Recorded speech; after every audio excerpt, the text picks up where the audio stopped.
Denny here, and welcome to my vlog. And this is on altitude.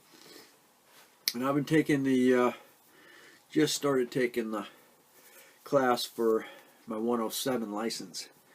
And I just go over abbreviated lesson I learned tonight. And basically, this is the operating limitations and restrictions. Now, these are, you got to memorize them, because these will never change as far as the FAA is concerned. So, unmanned aircraft must weigh, has always been that, and you got to register it, of course, under 55 pounds. Maximum ground speed is 100 miles an hour or 87 knots, regardless of what class airspace that you're operating in.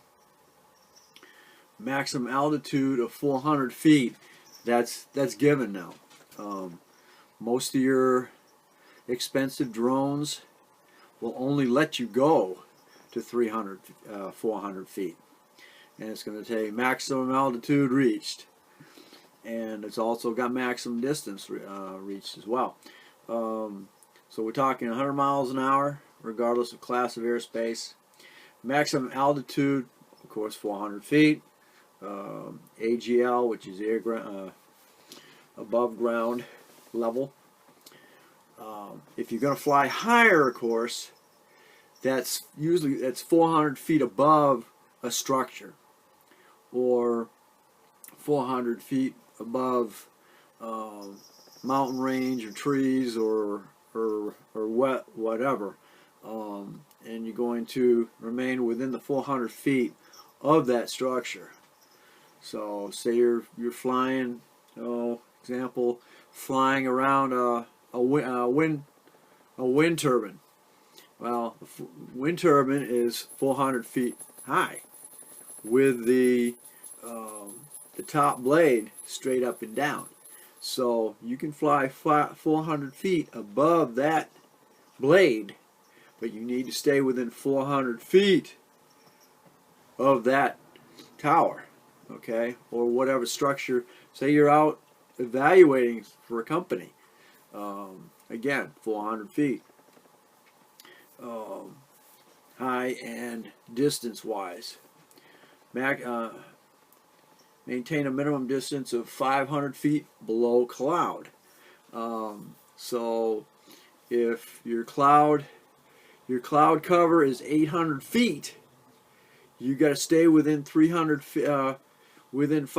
feet of the cloud cover, so you only got 300 feet and 2,000 feet horizontal from the clouds. Minimum weather visibility from your control station, that's where you're standing. Your control station is where you're standing, is 3 miles. Operation in class B, C, D, and E airspace are allowed with the required ATC, or air traffic control, permission. Operation in class G airspace are allowed without ATC permission. So if you are flying in a G airspace, you don't need air traffic control permission. So no person may act as a remote pilot in command or visual observer for more than one unmanned aircraft operation at a time. So one controller, one drone. One observer, one drone. You can't be observer and be observer for two people flying two different drones. And of course you can't be in command of two different drones at the same time. So no operation from a moving aircraft.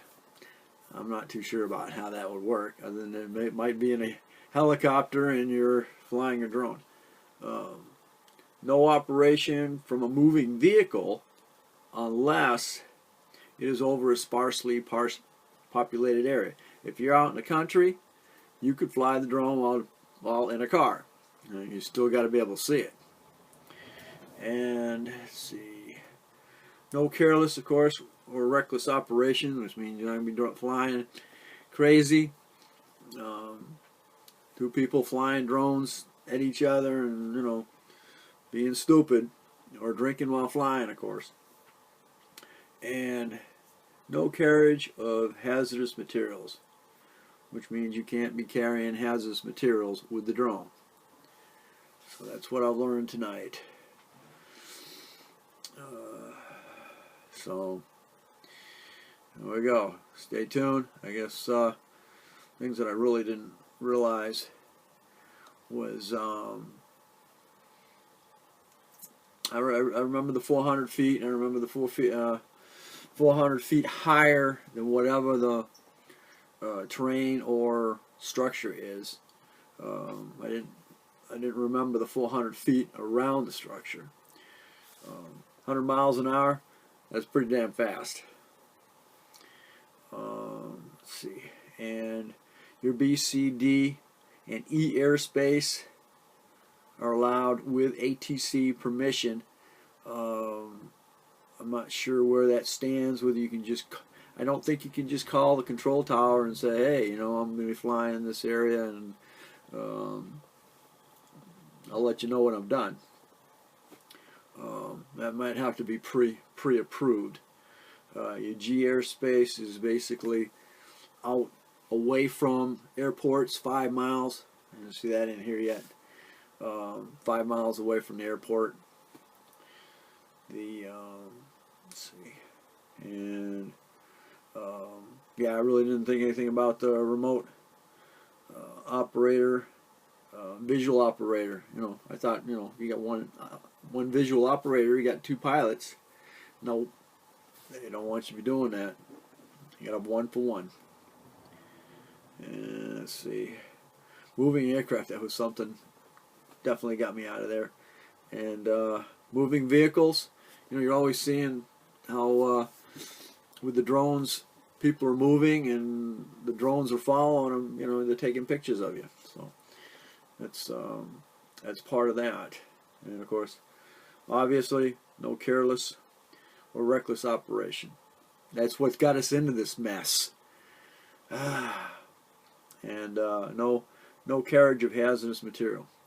I know way back, well, there's probably still YouTube videos out there being able to drop things, you know. But anyway, all right, thanks for watching. Don't forget to comment, and we'll catch you on the next altitude. And this was General Operating Regulatory Requirements. Don't forget to comment and subscribe.